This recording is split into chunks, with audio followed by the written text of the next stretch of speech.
Tonight, we're honored to have Suzanne DiMaggio here from the Carnegie Endowment for International Peace, and she's the director of the Iran Project.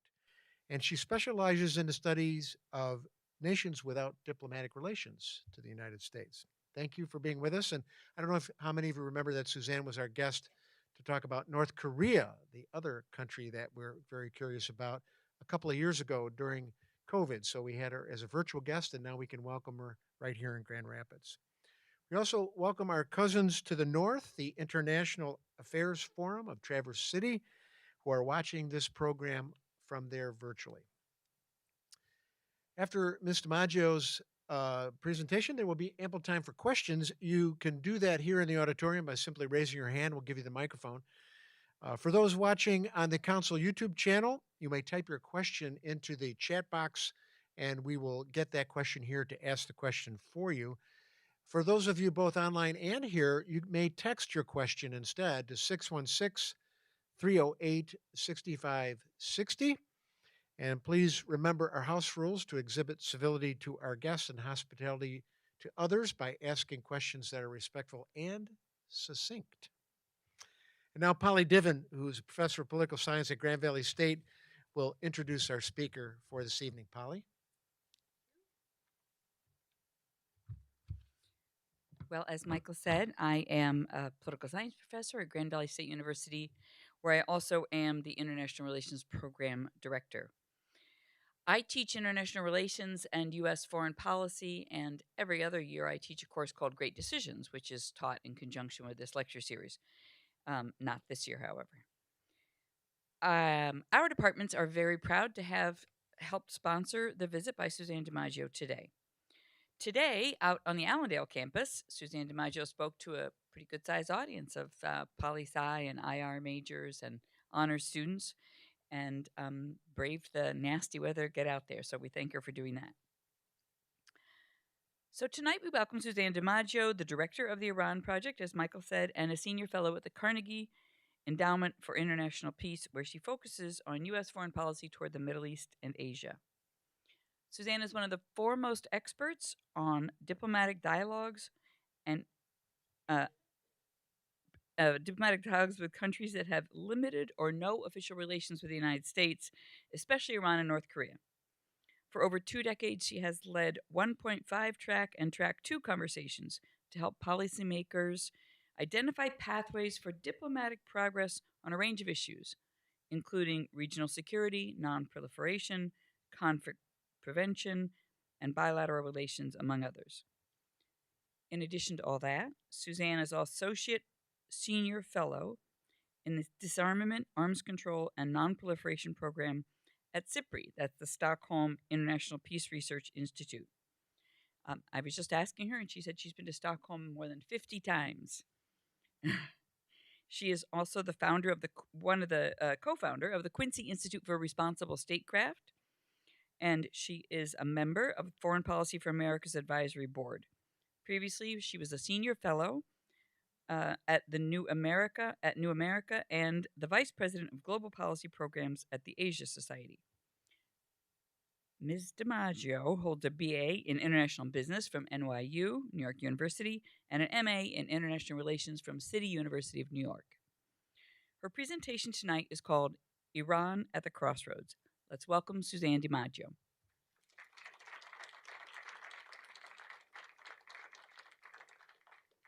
Thank you so much for that kind introduction, and thank you for all coming this evening. Let me also thank Michael for the invitation to come to Michigan. As I told him and others, I travel outside the country for my job very often, and I very rarely have the chance to come to this part of the United States, so I'm very happy to be here. Okay, and I'm happy to join you in person. As Michael mentioned, I had the pleasure of addressing the council virtually back in February 2021, 2 years ago, almost to the day, and a lot has happened. The world has changed quite a bit in those 2 years. My focus then was U.S. policy towards North Korea, and today I'm going to focus on another long-term adversary of the United States with whom we do not have official relations, and that is Iran. So, managing relations with Iran has always presented vexing challenges for U.S. policymakers, and that certainly is the case today. The current situation is especially fraught due to sharply rising geopolitical tensions, a deeply mistrustful negotiating environment, and a shrinking supply of appealing U.S. options. With no direct official relations and no clear diplomatic off ramps in sight, the risk of miscalculation and escalation have heightened. So, against this very sobering backdrop, I'll begin my remarks with some background on U.S. Iran relations, with a focus on efforts to contain Tehran's nuclear activities, including the current state of negotiations with Iran, or to be more precise, the lack of negotiations with Iran. I'll then move on to other recent developments that are complicating the picture, some of which you're reading about in the news today. And then I'm going to wrap up with some options for U.S. diplomacy and conclude with a couple of thoughts on the way forward. So, just by way of background, for decades, Iran has been one of the most intractable foreign policy challenges facing the United States. The U.S. Okay. Oh, I was speaking into this. Okay, is that better? Okay, sorry about that. So maybe I'll move this.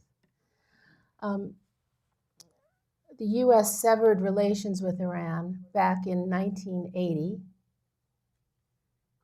Better? Okay. Or speak louder. Is this better or speak up? Okay. That was following the seizure of the American embassy in Tehran, and then, of course, the ensuing hostage crisis.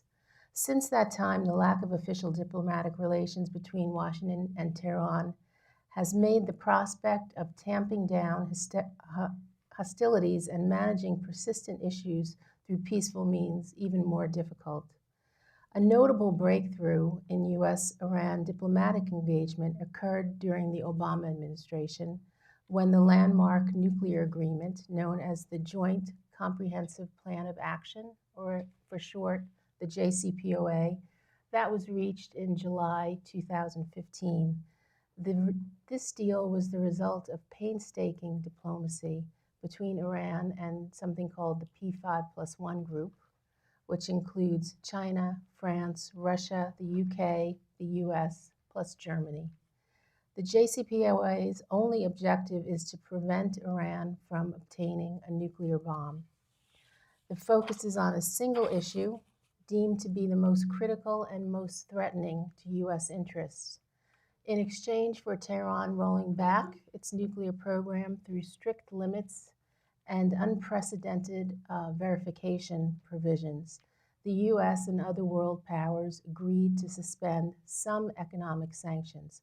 At the same time, some sanctions related to other activities of concern, like Iran's human rights abuses and terrorist financing, remained in place. But the reduction in tensions was very short-lived. Bilateral relations rapidly deteriorated when the Trump administration withdrew from the nuclear deal in May 2018. So it was only inactive for 3 years. The administration then instituted a new approach. This was a policy called maximum pressure. And even though Iran was in full compliance with the nuclear deal, the U.S. reinstated sanctions against Iran while also applying hundreds of new additional sanctions. These actions led to an accelerating Iran nuclear program and discord with our closest allies. After the killing of General Qasem Soleimani by the U.S., followed by Iranian retaliatory strikes on bases housing American troops in Iraq in January 2020, both sides became embroiled in a spiral of heightened tensions, which brought us to the brink of a military conflict. When Joe Biden assumed the presidency in January 2021, he initiated negotiations to get us back into the nuclear deal several months later. But after months of indirect negotiations convened in Vienna, with the Europeans acting as our intermediaries, Iranians and Americans are not meeting face to face in these negotiations. The talks to restore the JCPOA have hit a very hard impasse. There's been nothing happening for the past 6 months. Official U.S.-Iran contact continues through intermediaries, but there's no signs of an imminent breakthrough.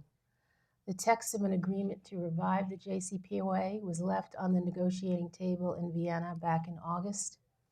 At that time, the Biden administration viewed it as acceptable and would have signed it, but Iran walked away from it.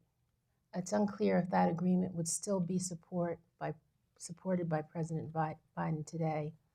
There are two major developments that have made the prospects of containing Iran's nuclear program and managing the hostilities between our countries even more complex. The first is the Iranian leadership's violent crackdown against peaceful protesters following the death of a 22-year-old woman named Mahsa Amini at the hands of Iran's morality police. This happened in September 2022, and she was arrested for allegedly breaking hijab laws by showing too much hair from underneath her headscarf. The effort to suppress the protests since has been extremely brutal, including nearly 20,000 arrests. More than 500 people have been killed, including children. There have been reports of torture and rape, and so far 4 public executions with more expected. The Woman Life Freedom Movement is different from previous protests in Iran in some notable ways. One key difference is that it is a women-led and women-centered movement. The widespread geographic nature of the protest exceeds the scope of past waves of protest, and the protests have also cut across class and ethnic divisions as well. Although the number of demonstrators has dipped significantly since its peak in the fall, someone was just telling me how the news is not covering as much as it used to. Well, that's because the demonstrators haven't been coming out as much. But the protests have exposed deep fault lines in Iranian society that show little signs of abating, challenging Iran's leadership with persistent, fractious internal strife. According to recent opinion surveys, over 80% of Iranians reject the Islamic Republic and would prefer a democratic system of government. A second major development is intensified Russian-Iranian military defense cooperation, including Tehran's provision of attack drones and ammunition for artillery and tanks to Russia for use in the war in Ukraine. According to Ukrainian official estimates as of January, Russia has used approximately 660 Iranian-made Shahed drones against Ukraine, while maintaining a contract with Iran for a total of almost 1,800 additional drones. Moscow and Tehran are reportedly building a factory in Russia to jointly produce drones. There are also reports of Russia-Iran collaboration on ballistic missiles, although U.S. and allied officials have said there's no indication that Tehran has sent such missiles to Russia yet. Some analysts have suggested that a more likely scenario is for Iranian weapons manufacturers to supply components for the ballistic missiles within Russia, while others assert that Iran could be waiting for the expiration of a UN embargo on the export of missiles, which happens to expire in October. So that's coming up very soon. U.S. officials also say Russia might provide Iran with fighter jets. So you can see this is another sign of the growing defense cooperation between Moscow and Tehran. In response to these developments, the Biden administration's strategy is to intensify sanctions and diplomatic isolation against Iran. We've seen various sanctions packages coordinated with our allies. We've seen actions in international fora, For example, Iran was kicked out of the UN Commission on the Status of Women back in December. We've seen new tools to facilitate internet access among Iranians, including supporting ways for Iranians to communicate with each other and the rest of the world, and of course, continued condemnation of Iran's leadership who perpetrated these events. The administration has voiced support for positive political change in Iran to be determined by the people of Iran, not by the United States. As one official, U.S. official put it, the U.S. is not in the business of regime change. So in short, the administration is focused on Tehran's decision to arm Russia and Ukraine and the repression in its internal protests. The talking point is that the JCPOA is not on the agenda. But even so, preventing Iran from acquiring a nuclear weapon remains an enduring U.S. interest, and there is an urgency to maintaining a focus on Iran's nuclear activities, which have been continuing at a rapid pace. In fact, the program is more advanced today than it's ever been. Stockpiles of highly enriched uranium continue to grow as Iran spins more advanced, efficient centrifuges. The Director General of the International Energy Agency, Rafael Grossi, recently indicated that Iran has now amassed enough material for several nuclear weapons, although the weaponization of that material would take probably at least a year's time. Perhaps most concerning is Iran's nuclear program is now subject to minimal IAEA monitoring. Recent reporting that Iran has allegedly enriched uranium to 84% purity, which is very close to weapons grade is 90%, is especially provocative. There's no real reason to be enriching at that high level, no real civilian purpose reason to do that. Iran's missile systems are also advancing, further ratcheting up tensions. So in short, the proliferation risk is becoming much more acute. At the same time, the evolving geopolitical environment is very unsettling. I've already talked about the increasing cooperation between Tehran and Moscow. Excuse me. Iran also continues to forge closer political and economic ties, not only with Russia, but also with China.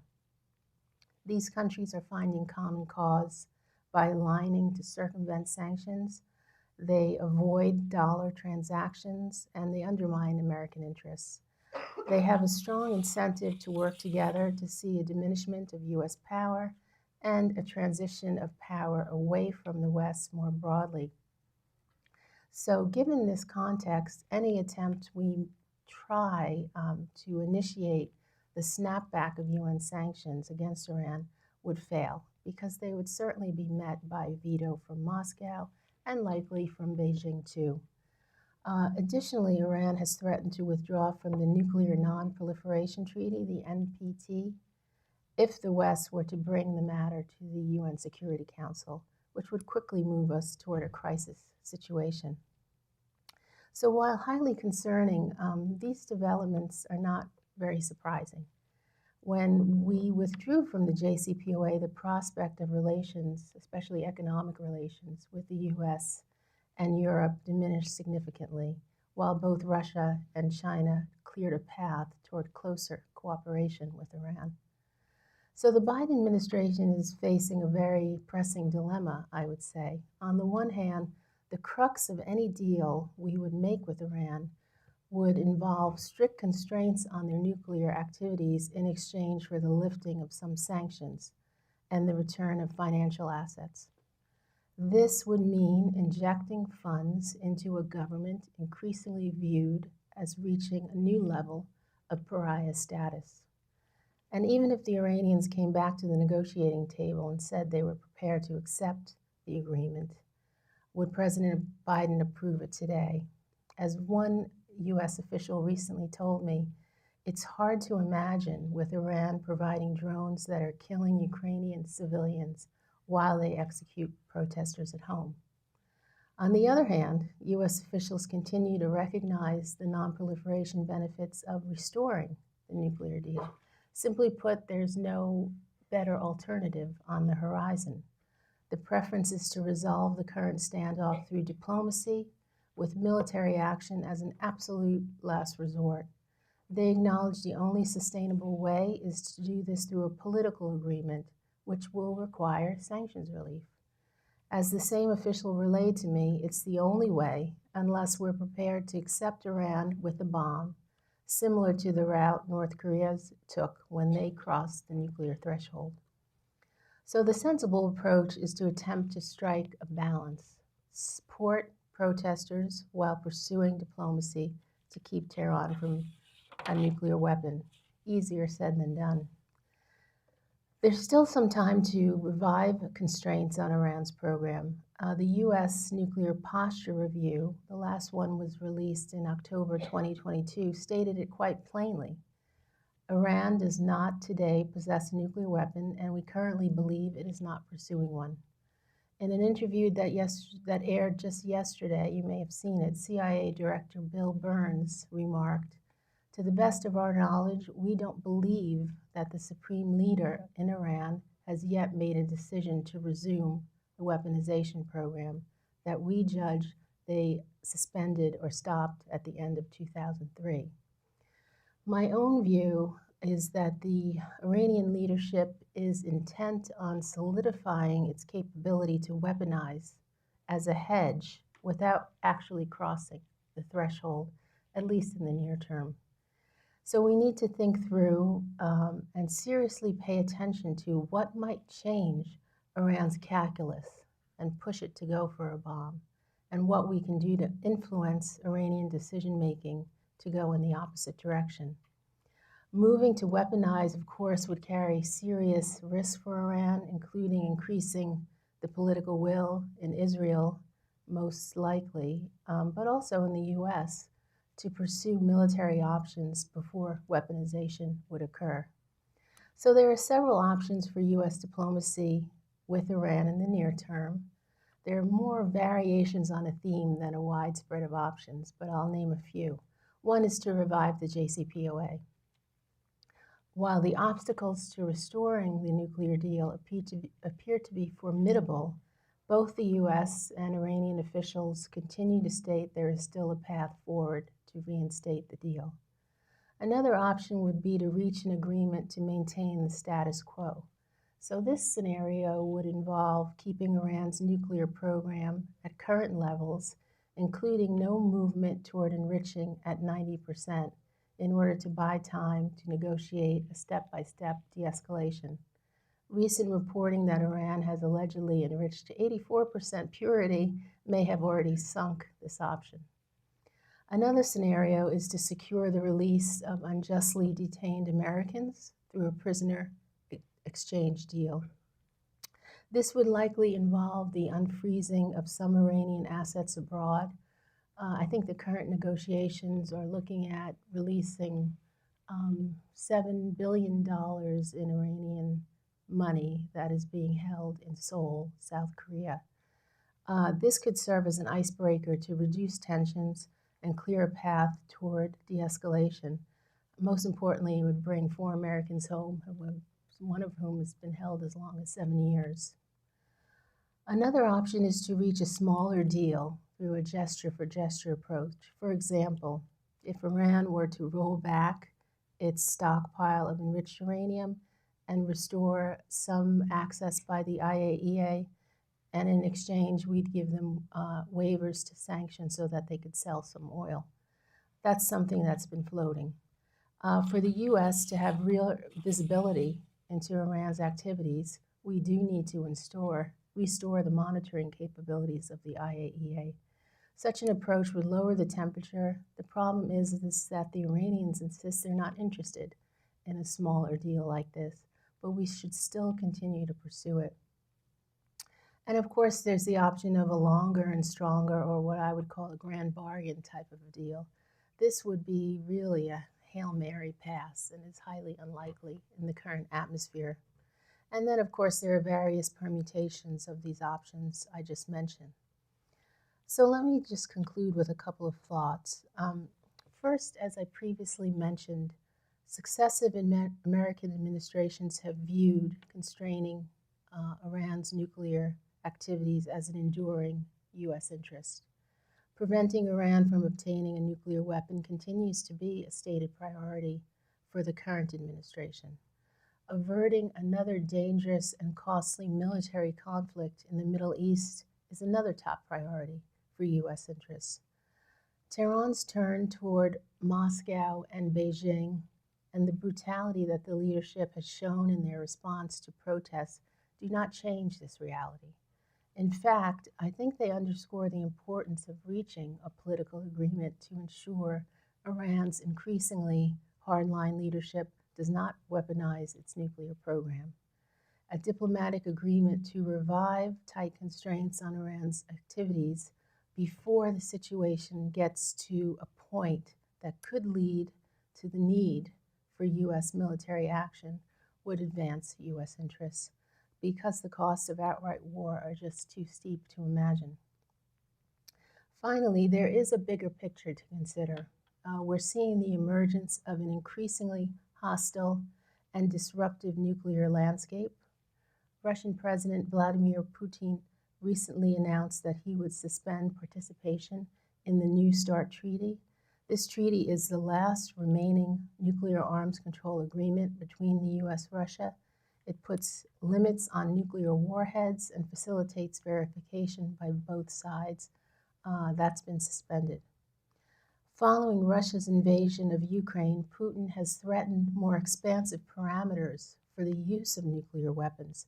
This is a potential shift toward tactical use on the battlefield, and not just for the purposes of deterrence. North Korea's Kim Jong-un, who possesses dozens of nuclear weapons, declared a similar shift, indicating an explicit readiness to develop and deploy tactical nuclear weapons. Meanwhile, Kim has restarted long-range missile launches, and after a 5-year hiatus, and the likelihood of conducting a provocative nuclear test is growing. The North Koreans continue to rebuff calls for talks with the U.S. In South Korea, we're seeing rising support for Seoul to build its own nuclear arsenal. If this were to happen, Japan would likely follow suit. At the same time, China is accelerating its largest ever nuclear force buildup and arsenal diversification while refusing to engage in any arms control talks. And if Iran crosses the nuclear threshold, nuclear aspirants in the region, Saudi Arabia, Turkey, perhaps Egypt, would want to follow suit, igniting an arms race. So arms control and non-proliferation efforts are in disarray. Norms are being upended, agreements are being discarded, and the guardrails are fraying. This troubling set of developments presents a clear rationale for restoring a diplomatic agreement to cap Tehran's nuclear program, provides strong incentive to avoid becoming ensnared in a nuclear crisis with Iran. So just to conclude, a couple of thoughts. We need to find a balance in this increasingly chaotic and complex world. We also need a more realistic view of American power and how we wield it. We don't have the ability or the power to wish away our problems or impose our will absolutely. Approaches anchored in diplomacy that aim to persuade others to do what's in our interest offers a sensible way forward. This is precisely what the JCPOA did. It wasn't a reward to Iran, but it was a way to decrease tensions and advance vital American interests. So I'll stop on that note, and I'll look forward to your questions. Let's thank Suzanne.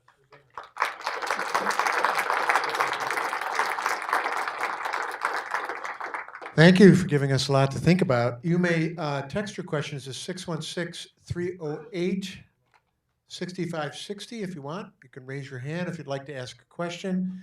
Those of you online, you've got the chat box at the YouTube channel. How can we lay folks know about the JCPOA if it's a good deal or not a good deal? Is there anything to characterize it that gives us some help when we Yes. hear some politicians say, "Oh, it's a terrible deal," others say, "This is the best we can get. This is a good deal." How are we to know? Well, thank you for that question. And I should say, I normally try to end my presentations with an optimistic note, but I didn't tonight. So that tells you something right there. But it's a very good question. And in the field of international relations, we have something very unique with the JCPOA for us analysts. We have a good idea of what the world looked like with the JCPOA, and now we have a good idea of what it looked like without it. There is a real clear way to compare it. And the fact is that no arms control nonproliferation agreement is perfect. They're always the result of compromise. They don't last indefinitely. They usually have to be renegotiated at some point. But to get to a deal takes, in the case of the JCPOA, it took over 2 decades of diplomacy, a lot of heavy lifting by our European allies. But what it did was this. It limited Iran's enrichment capacity. I just told you they're at 84% now. It limited it to 3.67%, and that was verified. It also required Iran to ship out most of its enriched uranium stockpile. This is the material that would be used to make bombs. And that material was shipped out of the country, and that was verified.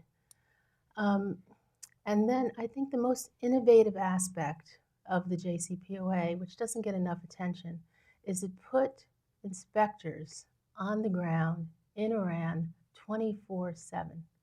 And most intrusive by far agreements ever negotiated for IAEA presence. As the director of the IAEA recently said, since we reneged and Iran expelled most of the inspectors, they are now operating blindly on Iran's nuclear program. So where we had a good degree of confidence, where we could tell if Iran was pursuing any clandestine activity to make a bomb, we no longer have that. And that's why I think it's important to get them back in there ASAP. The other thing was, if you look at the Iran's activities in the region during those 3-year period when the JCPOA was actually working, Iran's aggressive activities in the region towards its neighbor through its proxies actually was reduced. And since we left the agreement, they, of course, have been heightened again. So in some ways, it made Iran's foreign policy a little more predictable. And then finally, I would say the thing that the JCPOA provided was a direct, official, sustained channel of communication between Iranian and American officials. And this served as a crisis prevention channel. It served as a crisis management channel. And I think we're really missing that today. One of the things I worry about the most is a miscalculation or an inadvertent escalation that spills over into a conflict. So those were the main pluses, I think, of the JCPOA. Now the downsides were, and I'm not going to sugarcoat it, it gave Iranian access to funds. A lot of it wasn't pallets of cash of U.S. taxpayer dollars. That was misinformation. What it was their assets, foreign assets that were being held in other countries. They sold oil to these countries, and when the sanctions became in place, they weren't able to use the international financial payment system to get that money because they would be heavily sanctioned themselves if any country did that. That's why there are sums of money sitting in Korea, sums of money sitting in India, Japan, elsewhere. So those funds would be released, and of course Iran would be open for business. But as we've seen, investors were not running to get back into Iran because of the political risk. It was mostly some more trade was happening, especially with China and Russia. That's happening now anyway. China has been Iran's lifeline throughout these last several years, buying oil in contravention to sanctions. And the, the strength of the sanctions are diminishing day by day because of the cooperation with countries like Iran, North Korea, even India. So we have to question whether or not the sanctions are working. I happen to think they're not, but we can talk about that more if there's other questions. So all in all, I think on balance, the JCPOA was a very good deal. And for someone who also studies North Korea, I thought it was a model for what we might aspire to conclude with the North Koreans. They, of course, already have nuclear weapons, but find a way to rein that program in. But once, I've talked to North Koreans on visits there, and one of the things they said is, pulling out of a deal when Iran was complying doesn't give us confidence to get into a deal with you ourselves. Because I think as long as these sort of agreements are held to the whim of whoever is president, we're in it, we're out, we're in it, we're out. It really makes it difficult to make the case to other countries to enter into these sorts of deals with us. So it is damaging. Two questions. First one, how far can Iran's nuclear program go before Israel takes action? And does the Russian connection with Iran help insulate Iran from Israeli action? The second question is, we're in the start of an election cycle. Does that preclude any negotiations with Iran?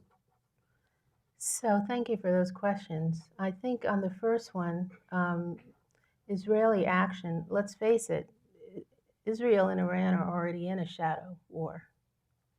So just in the last couple of months, Israel has done some drone strikes on Iranian military facilities in Iran. In the past, they've also assassinated Iranian nuclear scientists, and Iran has struck back in their way. So there already is a tit for tat. And so that's one worry, is that would escalate. But your question, this is one thing that concerns me too, is it seems our red line is if Iran attempts to cross the threshold towards weaponization, Israel's threshold is much lower. Theirs is having enough material to manufacture a bomb. It's quite a big difference in red lines. So now with Bibi Netanyahu back in power, at the helm of the most far-right government we've seen in Israel, this is a question, will the Israelis do a strike on a facility? Will they do it without telling us? And the Iranians have told me that they will just assume we tacitly approve something like this. So you could see how that could escalate quite quickly. So that is a concern too. I think the Biden administration did something very interesting. The last drone strike that Israel did was just a couple of weeks ago. And the administration did not speak out against it. They said that they were not part of it, but it was clear that they condoned it. And I think this was a message to the Iranians. Look, on this issue, there's very little daylight between us. I think it was meant as a message. And then what did Iran do? They increased their uranium enrichment to 84%, at least at this one facility. That was one of the inspectors picked that up. It's still unclear if that means they're doing it or if that was naturally occurring. We'll see. So we are already in a escalatory spiral with Iran through Israel. And this is another reason, I think, for us to get caps back on the program. Because I think one of the reasons that President Obama worked so hard to get us in that deal is because he was very worried that Israel would bring us into a war with Iran. Oh, your other question, Russia relations. Yes, I mean, Russia is an interesting player in all of this. I went through how the Russia-Iran relations are increasing in some disturbing ways. But Russia also has relations with Israel. They maintain relations with our Gulf partners as well. So it is a bit of a balancing act for them. And now I think uh, the Iranians are in a dilemma themselves. Are they going to continue to cooperate uh, on defense and military with the Russians, further cementing their pariah status? There is an active debate within Iran elite decision making circles about whether or not doing this was a strategic blunder. I think some people do see it as that. Iranian foreign policy over many decades has been neither east nor west. In other words, they don't side with the east or the west, and they pursue an independent foreign policy. This really puts them in the camp of Russia, what they're doing now. And I think many Iranian decision makers are uncomfortable with that. So we'll see where that debate ends up. But I do think that for now, the cooperation is continuing. And in terms of the start of an election season, it doesn't preclude negotiations going forward, but the point is well taken. I do think now we have a window to get negotiations up and running and hopefully make some progress by the end of this year. I think once we're in a full election cycle, it would be very hard to do it during that period. You know, the Iran issue in Washington is highly politicized, as you know. It's toxic, and I just don't think the president will want to be seen negotiating during that time, especially since, you know, getting out of the nuclear deal, certainly Trump has the responsibility of that. But now here we are going into the third year of the Biden administration, and their program is more advanced than ever. He's got to be starting to take responsibility for that. And I think during the election cycle, he will have to. It will be a vulnerability, I think, in the Democratic foreign policy platform. We've got a question in the audience, but first a text question. Iran will eventually develop weapons-grade nuclear material. What will Israel do when Iran reaches this goal? And if Iran or the West destroyed Iran's nuclear assets, what could Iran do in response? What would be the risk to Israel and the West? Well, as I mentioned, Iran, Israel under Bibi Netanyahu has already stated Iran with a nuclear weapon is an existential threat. So I certainly do think if they move to weaponize, that could be a red line. But President Biden, like his predecessors, has also said the same thing. Whether or not we'd follow through is another story. But I think there is a level of seriousness to that. The problem with the Iranian nuclear program is so much of it is buried deep in Iranian mountainsides that are, I wouldn't say impervious to strikes, but certainly hard to get at them. Some of them are in very highly populated areas as well. And there have been some studies, like if these facilities were under military strike, some estimates put it that the Iranians could simply rebuild them in a couple of 2 to 3 years' time. So it would be just a temporary setback. And we've seen that as Israel has sabotaged Iran's nuclear program through covert activity. The Iranians just build it back up. So what I like to say is there is no military solution to this problem. Would there be a ground war in Iran? Would there be an invasion? I just don't see that happening. Certainly here in the United States, there's no appetite for another wide-scale military misadventure in the Middle East. Now that we're out of Afghanistan, still have some troops in Iraq, but certainly not on war footing. I don't think the support is there for it. So the diplomatic solution has to be prioritized. And of course, military option would never be taken off the table. But for me, I don't see it as a viable option.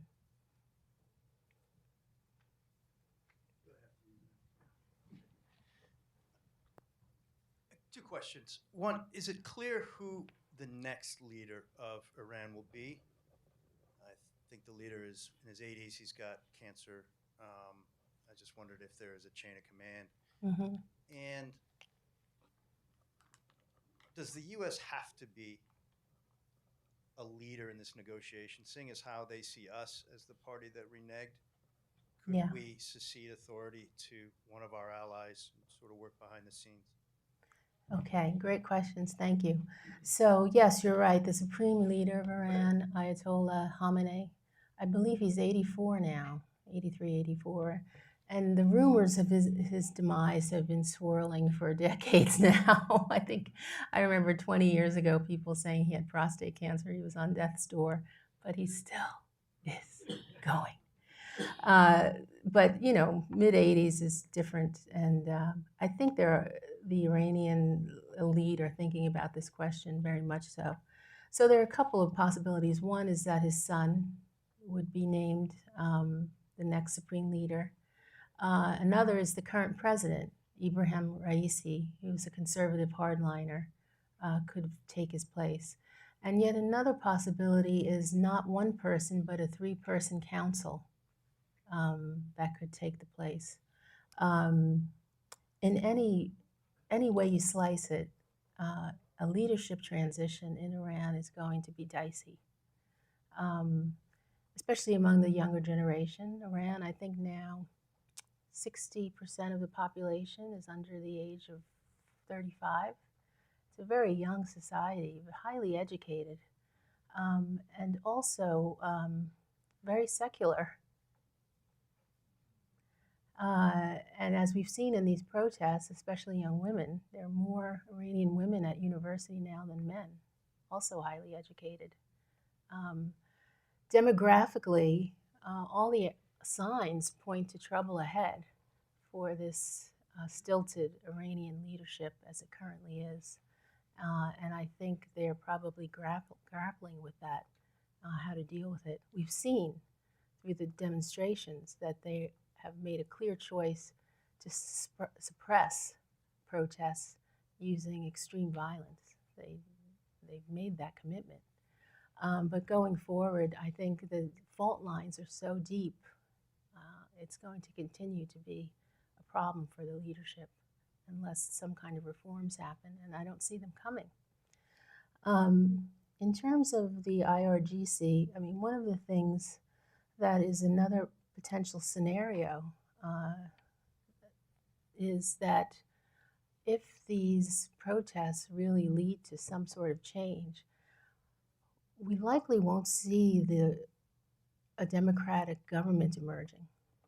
What we would likely see is the IRGC taking over a full military government in Iran, which could even be worse than what we have now. So that's one thing that worries me is the demands of the protesters. They're diverse. There's no one set of demands. Some of them want to see reforms. Some want to see the Islamic republics cease to exist. But what we don't see is any internal leadership of the protests emerging. Who's the leader? What's their outlook? What kind of changes?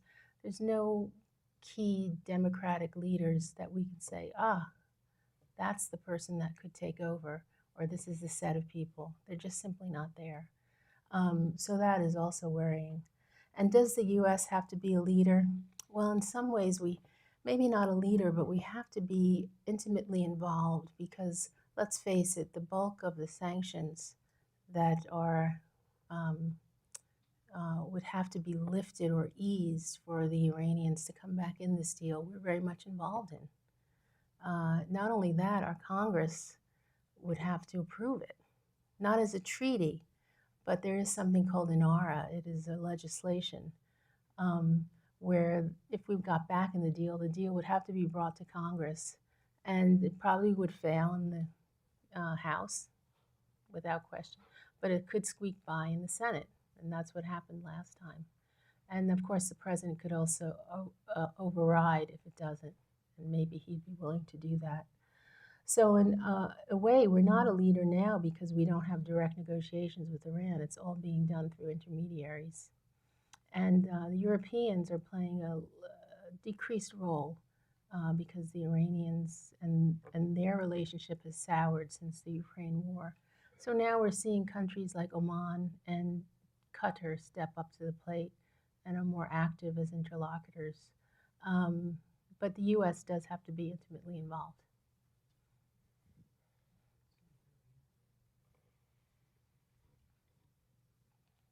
We have a text question. Is there any chance that Iran would drop their demand for a guarantee that a revived JCPOA would be honored by subsequent U.S. administrations? Yeah, this has been a sticking point. Is, the Iranians are worried that they'll sign back onto this deal, and the next president, President Trump or President Pompeo or President Nikki Haley, will. Did someone just gasp? That on day one, what will they do? Well, there's no question they take us out of this deal. So the Iranians, through the course of these negotiations, wanted some guarantees.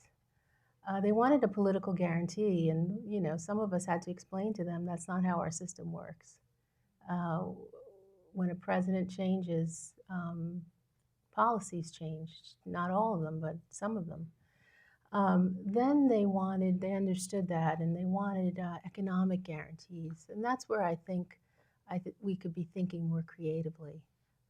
For example, if when Donald Trump withdrew from the deal, sanctions went back into effect almost immediately. I think there was a 6-month grace period. One thing would be to have a longer grace period, maybe a year or two. That could be possible to work that into the deal. Another thing would be getting some foreign American companies that have foreign subsidiaries invested in Iran, especially in their oil and gas sector. But that is really unlikely. So the options for the Iranians is that they have to come back into this deal knowing full well that it could be pulled out from under them again. And that's really been difficult to persuade. Think about it. Would you do it?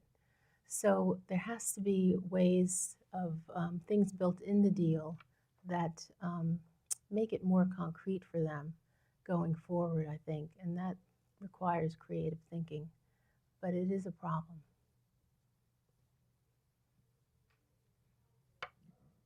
Could you speak a little bit more about the participation of Gulf countries in this? What are their motivations in terms of leveraging? So when the nuclear deal was first negotiated,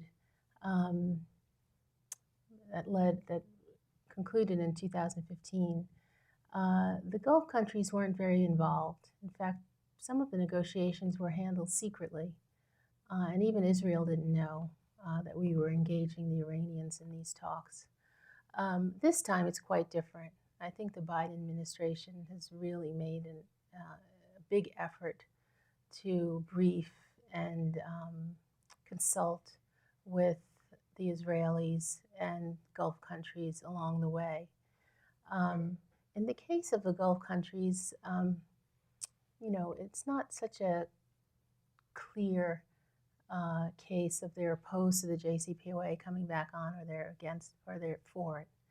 I think what they are worried about more than the JCPOA is any closer ties between the United States and Iran. And I would say the same for Israel too.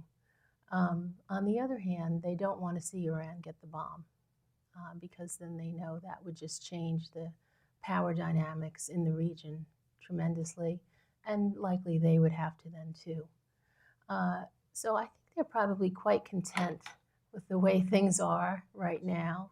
The Iranians don't have a bomb, and yet they're causing big headaches for us. There's no bromance brewing that would alert them. So I think if they could just capture what's happening now and keep it in suspended animation, they would do that. If only that were the case, but I don't think we can do that.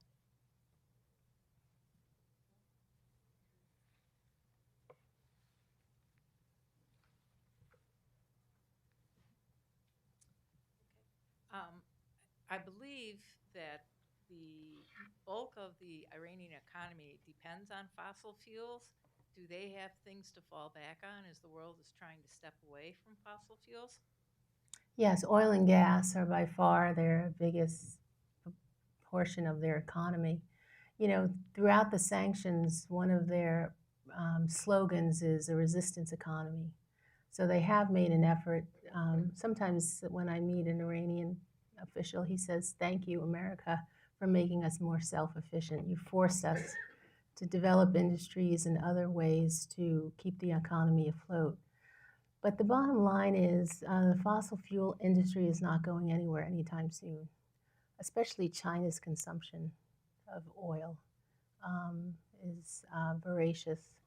And the Iranians have been continuing to sell oil to China, also some other places as well. Interestingly, now, because of the sanctions against Russia and the Europeans not taking Russian oil, Russia and Iran are now competitors on the oil market, which is an interesting development. So China is now buying more oil from Russia at the cost to Iran, which is very interesting. But the Iranian economy is in a free fall. There's no question about it. The currency is faltering. Unemployment is extremely high. Inflation is, I don't know what the latest estimate is, but maybe over 50, 60%. The other thing is, as I said before, the population is very frustrated. You have a young population, university educated, that cannot get jobs. There's a lot of brain drain in Iran. People who are educated are looking to leave. So it is a brewing problem there and how to change the economy. I think the Iranian decision makers know the really only way to do it is through sanctions relief. So at the end of the day, I think that's why they're keeping the door open on getting back into some deal with us on the nuclear front. So we need to keep pursuing it. You know, continuing as the economy as it is, it's just not working. And they just can't rely on China and a couple of other countries to save them. Suzanne, you've had such an interesting career, spending your time with these two countries that are so mysterious to most Americans, with the back channel work that you've done and whatever.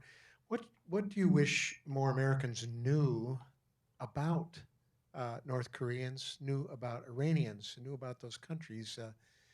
It's difficult for us to really understand what it's like in those countries and what it's like for the people in those countries. But what do you think we should know more about when it comes to North Korea and Iran? Well, one of my most favorite aspects of my work is going to meet Iranians and North Koreans where they sit. And most officials, let's say American officials, are not able to do that. They're not able to.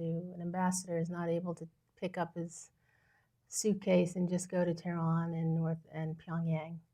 And that was one of the things that attracted me to remaining outside of government and doing this work from the outside, working closely with those in government, but being independent.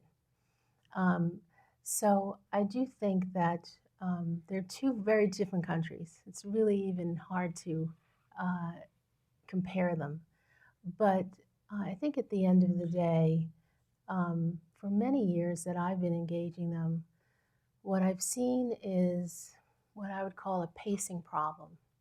When we're ready to engage officially, they're not. And when they are, we're not.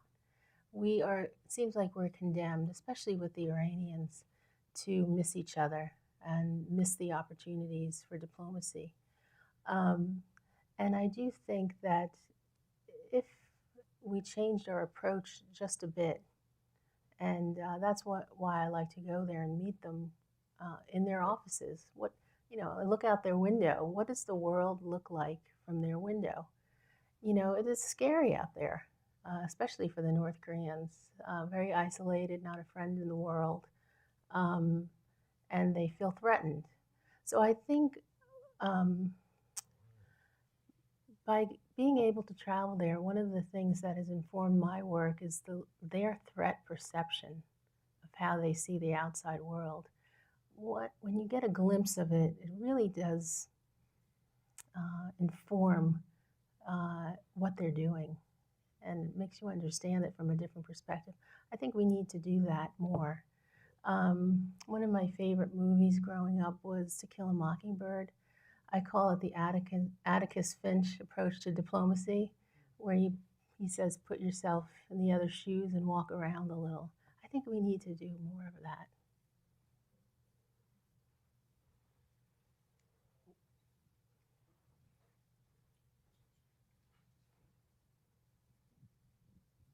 Hi, can you explain how back channels work and how countries that don't have any formal relations talk to each other when they need to talk to each other? Good question.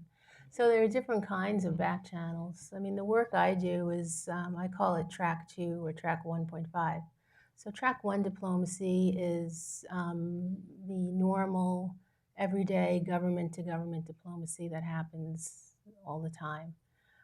Track 2 is unofficial diplomacy. So it would be someone like me meeting with someone from another country in an unofficial channel. Track 1.5, I'm getting very wonky, I'm sorry, but is somewhere in between. So say, for example, if I go to Pyongyang to meet with officials there, I myself am track 2, they're track 1, hence 1.5. That's my favorite kind of diplomacy. Because, the fact is, with countries like Iran and North Korea, there's no such thing as think tanks, independent think tanks. There's no NGO community. I mean, everything is affiliated with the government or somehow related to the government. So you're actually meeting with officials. So there's an upside to that. So you're meeting with people who are maybe hold some degree of authorization, represent the official point of view, and you know what you're discussing. You're going to get back to the various power centers. There also are some downsides. Sometimes you're meeting with some unsavory types. There's some people that don't like that you're doing that for political reasons or otherwise. Until Donald Trump engaged Kim Jong-un, I never had met a Republican that really supported what I was doing with North Korea. And then suddenly they did. So some of this stuff is very highly politicized. Now, there are other sorts of back channels, and my former boss is probably most famous for his back channel with Iran, and that's Bill Burns, who's now head of the CIA. And he was the person that initiated the secret talks with the Iranians before the nuclear deal. So they were meeting secretly in Oman, and no one knew about it. And not our allies, not in Europe or our allies in the region. It was kept very quiet. That is extremely hard to do. It would be almost impossible to do with the North Koreans, but it worked with the Iranians. What was so important about that back channel, it provided an opportunity for the U.S. and Iranian to meet and before getting into official talks, exchange views on what they see as the purpose of a deal, what each side would get out of it, what are our red lines, what are their red lines, it gave a much clearer understanding before actually proceeding to official negotiations. And my own thinking is, if it wasn't for those secret talks conducted by Bill and others, we would have never had a nuclear deal. They were that important. And then some back channels just fizzle. They go nowhere. But my point of view is, especially in these deeply adversarial relationships, channels of communication are important. We need more of them. And some of them are probably happening and we don't even know it. At least that's my hope. Let's thank Suzanne for giving us so much to think about today. Thank you. Thank you for being with us tonight. I just want a note about parking. You have your parking tickets, and there are two ways to get out of the parking garage across the street. One is right on the top floor where most of you are. Stay to the left, and the other parking lane there is for GRCC students. You can't get out that way. You've got to use your ticket there. But there's also a lower level way you can get out by using your two parking tickets. So if the lineup is too long, then try the lower level. Join us back here again next Monday. Former U.S. Ambassador to Peru, Colombia, and Brazil, Michael McKinley, will be with us, and he'll be talking about Latin America. He'll be talking about the recent politics there, shift to the left in some of their politics, and what are the dynamics of that region. So I hope you come back, same time, same place, next Monday. Take good care.